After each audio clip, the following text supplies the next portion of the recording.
সাপ্তাহিক ছুটির দিনে আজ বেলা 11টা থেকে খুলেছে অমর একুশে বইমেলা। বেলা 1টা পর্যন্ত ছিল শিশু প্রহর। এছাড়া বাংলা একাডেমি অংশে ছিল শিশু কিশোরদের জন্য বিশেষ আয়োজন। এ সময় অভিভাবকদের হাত ধরে আসা শিশুদের পদচারণায় মুখর হয়ে ওঠে বাঙালির প্রাণের উৎসবের প্রান্তর। প্রতি শুক্র ও শনিবার মেলায় বেলা 11টা থেকে বেলা 1টা পর্যন্ত শিশু প্রহর। অমর একুশে উদযাপনের অংশ হিসেবে থাকবে শিশু কিশোর চিত্রাঙ্কন, আবৃত্তি ও সঙ্গীত প্রতিযোগিতার আয়োজন। নানা সমীকরণ আর কাটা ছেঁড়ায় এবারের মেলা মাত্র 18 দিনের। রমজান মাস হওয়ায় ক্রেতাদের উপস্থিতি আর বইয়ের ঘাটতি নিয়ে শঙ্কায় ছিলেন প্রকাশকরা। এখনও শেষ হয়নি 40% উপরে স্টলের কাজ। তার উপর প্রথম দিনের বেচাকেনায় আশাবাদী প্রকাশকরা।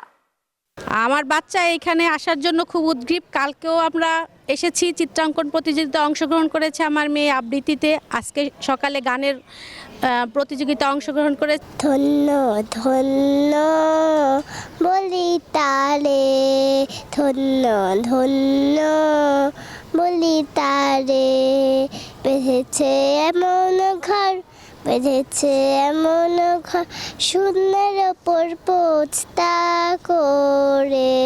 প্রথম কথা হচ্ছে ভাষা একটা জাতির পরিচয়ের একটি মাধ্যম, একটি বাহন।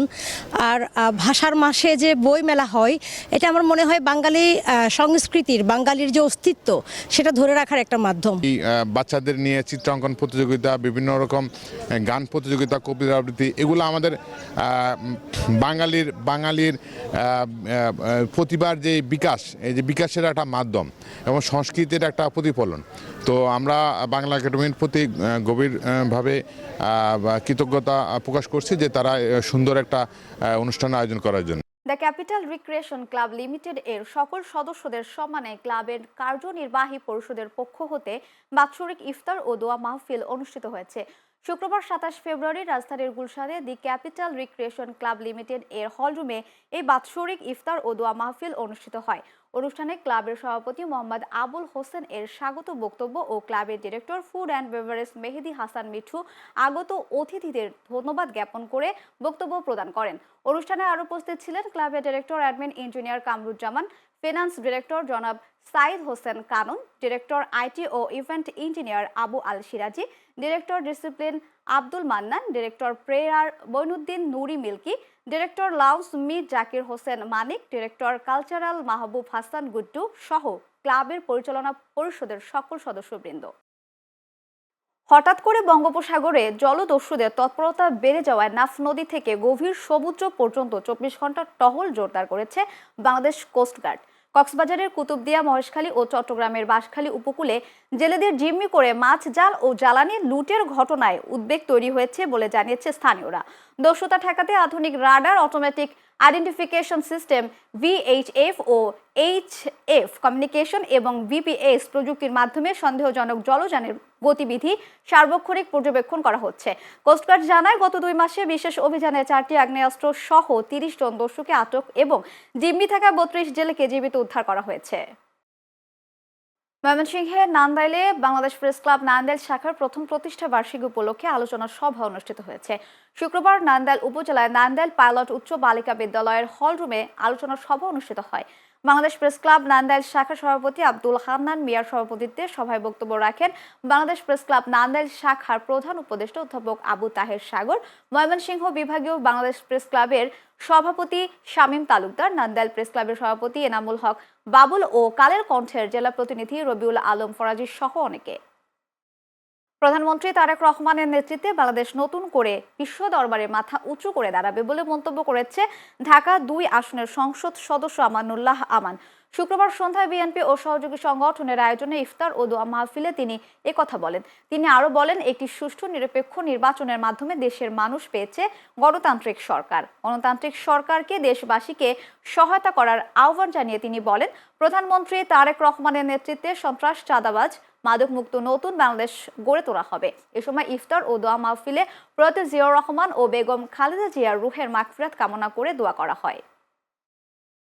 রাজশাহী চারঘাট ইসলামী জলসায় বিএনপির সংসদ সদস্য ও তার প্রতিদ্বন্দ্বীকে প্রধান অতিথি করতে চাওয়া নিয়ে দ্বন্দ্বের জেরে সংসদের অনুসারী এরশাদ আলীকে পিটিয়ে হত্যার অভিযোগ উঠেছে। শুক্রবার রাতে এই ঘটনা ঘটে। নিহত এরশাদ আলী উপজেলার সিপাইপাড়া এলাকার মৃত সৈয়দ আলীর ছেলে। পুলিশ জানায়, শুক্রবার জুমার নামাজের পর এলাকার সিপাইপাড়া মসজিদে বসে স্থানীয়ভাবে ইসলামী জলসা করার উদ্দেশ্যে আলোচনায় বসেন মুসল্লিরা। এ সময় এক পক্ষ জলসায় জেলা বিএনপি নেতা আনোয়ার হোসেন উজ্জ্বলকে প্রধান অতিথি করতে চায়।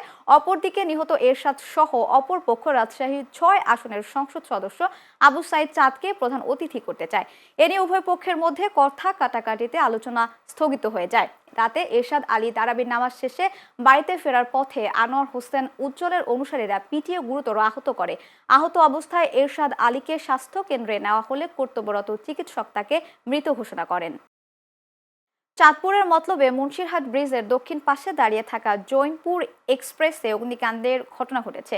শুক্রবার রাতে ঘটনা ঘটে। পরে খবর পেয়ে মতলব দক্ষিণ উপজেলা ফায়ার সার্ভিসের 2টি ইউনিট ঘটনাস্থলে গিয়ে আগুন নিয়ন্ত্রণে আনে। অগ্নিকাণ্ডে জৈনপুর এক্সপ্রেসের একটি গাড়ি সম্পূর্ণ পুড়ে যায় এবং পাশে দাঁড়িয়ে থাকা আরও 2টি বাস আংশিক ক্ষয়ক্ষতি হয়। এ বিষয়ে এমডি কামাল হোসেন জানান, ঘটনার সময় ড্রাইভার ও হেলপার বাসে ছিল না। তারা তারাবির নামাজ পড়তে গিয়েছিল। তবে ধারণা করা হচ্ছে পূর্ব শত্রুতার জেরে দুর্বৃত্তরা বাসে আগুন ধরিয়ে দেয়। কুড়িগ্রামের ফুলবাড়ি সীমান্তে অবৈধ অনুপ্রবেশের দায়ে ভারতীয় 2 নাগরিক এবং বাংলাদেশি একজনকে মাদকসহ আটক করেছে পুলিশ। আটককৃতরা হলেন ভারতের কোচবিহার জেলার দিনহাটা সাহেবগঞ্জ থানার নটকোবাড়ি গ্রামের সাইদ খন্দকারের ছেলে আখিরুল খন্দকার ও কোচবিহার জেলার সাহেবগঞ্জ থানার কিসাসামত করলা গ্রামের জমির আলীর ছেলে ফারুক আলী। পুলিশ জানায়, শুক্রবার বিকেলে উপজেলার নাওডাঙ্গা বালাতাড়ি সীমান্তের হেলালের বাড়িতে মাদক বিক্রি হচ্ছে এমন গোপন সংবাদ পেয়ে ভারতীয় 2 নাগরিক এবং খালিশা কোটাল গ্রামের মৃত মনোজ আলীর ছেলে আয়নাল হককে 80 পিস ইয়াবা সহ আটক করা হয়। ফুলবাড়ি থানার অফিসার ইনচার্জ মাহমুদ হাসান নাইম জানান, ভারতীয় নাগরিককে বিজিবির মাধ্যমে ভারতীয় বিএসএফ এর কাছে হস্তান্তর করা হবে এবং বাংলাদেশি মাদক কারবারি আয়নাল হকের বিরুদ্ধে মামলার প্রস্তুত চলছে। সাবেক মন্ত্রী প্রয়াত আব্দুল্লাহ আল নোমানের নামকরণে চট্টগ্রামে একটি সড়কের নামকরণের পরিকল্পনা গ্রহণ করা হচ্ছে বলে জানিয়েছেন চট্টগ্রাম সিটি কর্পোরেশনের মেয়র ডাক্তার শাহাদাত হোসেন। শুক্রবার জুমার নামাজ আদায় শেষে নগরীর দামপাড়া জমিয়াতুল ফালাহ জাতীয় মসজিদে মরহুমের প্রথম মৃত্যু বার্ষিকী উপলক্ষে দোয়া মাহফিলে প্রধান অতিথির বক্তব্যে তিনি একথা বলেন। দোয়া ও মোনাজাত পরিচালনা করেন জমিয়াতুল ফালাহ জাতীয় মসজিদের খতিব জালাল উদ্দিন আল কাদিরি।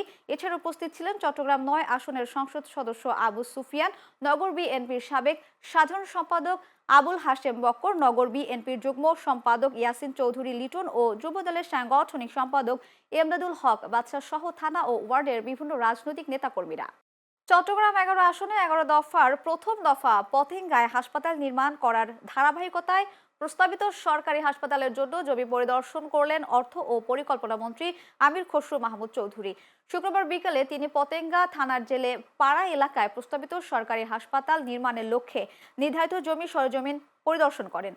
পরে অর্থ ও পরিকল্পনা মন্ত্রী আমির খসরু মাহমুদ চৌধুরী বন্দর স্টেডিয়ামে তার উদ্যোগে আয়োজিত ইফতার ও দোয়া মাহফিলে অংশগ্রহণ করেন। মন্ত্রী বলেন, বনৌঝা উল্কার আবাদ অঞ্চল 2 এর পশ্চিম পার্শ্বে অবস্থিত মেরিন ড্রাইভ সংলগ্ন মুসলিমাবাদ এলাকায় বাংলাদেশ নৌবাহিনীর অধিগ্রহণকৃত জমি পরিদর্শন করা হয়েছে। তিনি আশা করছেন খুব শীঘ্রই হাসপাতাল নির্মাণের কাজ শুরু করা হবে এবং নতুন কর্মসংস্থান সৃষ্টি হবে এর মধ্য দিয়ে। এ সময় উপস্থিত ছিলেন চট্টগ্রাম নৌ অঞ্চল commander rear admiral Mohammad Moinul Hasan, mayor ডাক্তার শাহাদাত হোসেন, আবু সুফিয়ান এমপি, নগর বিএনপির সাবেক সাধারণ সম্পাদক আবুল হাশেম বক্কর ও যুগ্ম আহ্বায়ক সফররাজ কাদের রাসেল সহ অন্যান্যরা। চট্টগ্রামে জাতীয় বিশ্ববিদ্যালয়ের প্রাক্তন ছাত্রছাত্রী আইনজীবী পরিষদের নির্বাচন অনুষ্ঠিত হয়েছে। চট্টগ্রাম কোর্ট হিলের আইনজীবী অডিটোরিয়ামে নির্বাচনের ভোট গ্রহণ ও ফলাফল ঘোষণা অনুষ্ঠান সম্পন্ন করা হয়। নির্বাচনে অ্যাডভোকেট মঞ্জুরুল আজম চৌধুরী সভাপতি ও জয় বড়ুয়া সাধারণ সম্পাদক পদে বিজয় লাভ করেন। অনুষ্ঠিত নির্বাচনে মুখ্য নির্বাচনী কর্মকর্তার দায়িত্ব পালন করেন অ্যাডভোকেট মোহাম্মদ ওমর ফারুক শিবলি। নির্বাচনী কর্মকর্তার দায়িত্ব পালন করেন অ্যাডভোকেট মোহাম্মদ ফজলুল বাড়ি ও অ্যাডভোকেট আফসার উদ্দিন হেলাল। দিনাজপুরের নবাবগঞ্জে সিরাজুল আল শামস নামে এক শিশুর মরদেহ উদ্ধার করা হয়েছে। শুক্রবার রাতে উপজেলার আমরুল বাড়ি ডাঙ্গাপাড়া মাদ্রাসা সংলগ্ন একটি ভুট্টা ক্ষেতের পাশ থেকে তার মরদেহ উদ্ধার করা হয়। নিহত সিরাজুল আল শামস আমিরুল বাড়ি গ্রামের মমিনুল ইসলামের ছেলে এবং আফতাবগঞ্জ চাইল্ড কেয়ার স্কুলের 2য় শ্রেণীর ছাত্র ছিল। পুলিশ জানায় ইফতারের পর থেকে শিশুটি নিখোঁজ ছিল। পরিবারের সদস্যরা সব জায়গায় খোঁজাখুঁজি করলেও তার কোনো সন্ধান পাননি। পরে রাতে বাড়ির পাশে ডাঙ্গাপাড়া মাদ্রাসা সংলগ্ন ভুট্টা ক্ষেতের পাশে স্থানীয়রা তার মরদেহ পড়ে থাকতে দেখেন। পরবর্তীতে তাকে উদ্ধার করে ফুলবাড়ী উপজেলা স্বাস্থ্য কমপ্লেক্সে নেওয়া হলে কর্তব্যরত চিকিৎসক তাকে মৃত ঘোষণা করেন। পাবনা ঈশ্বরদীতে আলাদা জায়গা থেকে দাদি নাতনির মরদেহ উদ্ধার করেছে পুলিশ। সকালে বাড়ির উঠান থেকে দাদির আর সরিষা ক্ষেত থেকে নাতনির মরদেহ উদ্ধার করা হয়। বিষয়টি নিশ্চিত করেছেন ঈশ্বরদী থানার ভারপ্রাপ্ত কর্মকর্তা মোহাম্মদ মমিনুজ্জামান। স্থানীয়রা জানান, কিশোরীর বাবা ঢাকায় থাকেন। মধ্যরাতে ওই বাড়ি থেকে হঠাৎ কান্নাকাটির আওয়াজ শোনা যায়। লোকজন বেরিয়ে এলেও কান্না থেমে যাওয়ায় আবার ফিরে যান। পরে সকালে বাড়ির উঠানে সুফিয়া খাতুনের রক্তাক্ত মরদেহ পাওয়া যায়। তার নাতনি জামিলাকে খোঁজাখুঁজির এক পর্যায়ে বিবস্ত্র অবস্থায় সরিষা ক্ষেতে মরদেহ পাওয়া যায়। পুলিশের প্রাথমিক ধারণা, মধ্যরাতে নাতনিকে তুলে নিতে বাধা দিলে দাদিকে হত্যা করা হয়, আর নাতনিকে ধর্ষণের পর হত্যা করে সরিষা ক্ষেতে ফেলে দেয় দুর্বৃত্তরা।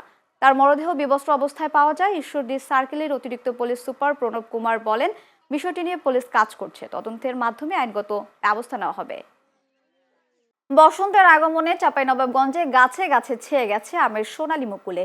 কুয়াশার দাপট কম থাকায় মৌসুমের শুরুতে ব্যাপক হারে মুকুল দেখা দিয়েছে জেলার আম বাগানগুলোতে।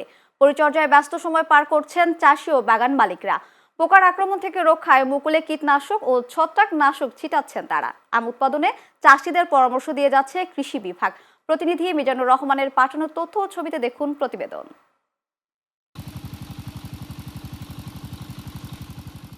পাতার ফাঁকে ফাঁকে উঁকি দিচ্ছে আমের মুকুল। বসন্তের আগমনে প্রকৃতির এই সাজ ও মুকুলের মৌমৌ গন্ধে মন জুড়াচ্ছে আমের রাজধানী চাঁপাইনবাবগঞ্জের আম চাষিদের। ব্যস্ত সময় কাটছে বাগানের পরিচর্যায়। ইতোমধ্যে জেলার আমবাগানগুলোতে প্রায় 70% বেশি গাছে দেখা দিয়েছে মুকুল। আম চাষিরা জানান, এবার অনেকটা আগে ভাগেই মুকুল এসেছে গাছে গাছে। বৃষ্টি বা কুয়াশা না হলে আমের গুটি বেরোবে বেশিরভাগ মুকুল থেকেই। অনুকূল আবহাওয়ায় বাম্পার ফলনের আশা চাষি ও বাগান মালিকদের। আরো কয়েকটা দিন যদি আবহাওয়া অনুকূলে থাকে, যে মুকুলগুলো এসেছে আশা করছি আমের ভালো ফলন হবে। তো সবকিছু যদি ঠিক থাকে তাহলে আমাদের আমের ভালো ফলন হবে বলে আমরা আশা করছি। বছরের চাইতে এবছর মুকুল খুব ভালো আছে, কোনো কিছু পোকামাকড় নেই এবং মনে করছি যে সামনে ভালো কিছু করার এবং ভালো রেজাল্ট হলে বাম্পার ফলন হবে এবং কৃষক লাভবান হবে। গত বছরের চাইতে এবার হচ্ছে অনেক সুন্দর মুকুল আছে এবং বছরও ভালো আছে। ইনশাল্লাহ আল্লাহ দেখ কি করা যায়, সামনে আরো কিছু করা যায় কিনা। গতবার যে হারে আম ছিল এবার বাগানগুলো মুকুল হওয়ার লক্ষণ ছিল না, কিন্তু আল্লাহ দিয়েছে। এবার বছরে স্প্রাইট করছি পানি কাঞ্জি দিয়েছি। এবার বছরে আল্লাহ দিয়েছে ভালো মুকুল। মৌসুমের শুরুতে বাগানের পরিচর্যায় চাষিদের সার্বিক পরামর্শ দিচ্ছে কৃষি বিভাগ। এবছর আমের যে উৎপাদন সেটি আমাদের প্রায় 19,900 হেক্টর। এ পর্যন্ত আমাদের এখন কিছু কৃষক যারা আছে তারা সার দিচ্ছে, কীটনাশক প্রয়োগ করতেছে এবং এটা শেষ পর্যায়ে আছে এবং কিছু কিছু গাছের জাত বেঁধে এগুলো চলমানও আছে। আমের মুকুল এভারেজে যদি আমরা বলি সকল জাত মিলে সেটি প্রায় 60% মতো হয়ে গেছে, চলমান আছে। এখন পর্যন্ত মাঠের যে মুকুলের রেট এবং তাদের যে সার্বিক অবস্থা এটি সন্তোষজনক অবস্থায় আছে। আমরা কৃষকদের সাথে পরামর্শ করতেছি, উঠান বৈঠক করতেছি, তারা যেন সারের যে ডোজটা এবং কীটনাশক এটি যেন সময় মতো করে এবং পরিমিতি মোটটা থেকে তারা করে এটা। জেলা কৃষি সম্প্রসারণ অধিদপ্তর বলছে, চাঁপাইনবাবগঞ্জে আমবাগান রয়েছে 37,487 হেক্টর জমিতে। 19,900 হেক্টর জমিতে আম উৎপাদন হচ্ছে কেবল শিবগঞ্জ উপজেলায়। আর পুরো জেলায় এবছর আম উৎপাদনের লক্ষ্যমাত্রা ধরা হয়েছে 5 lakh metric ton. Saifur Rahman Rubel, channel S news desk.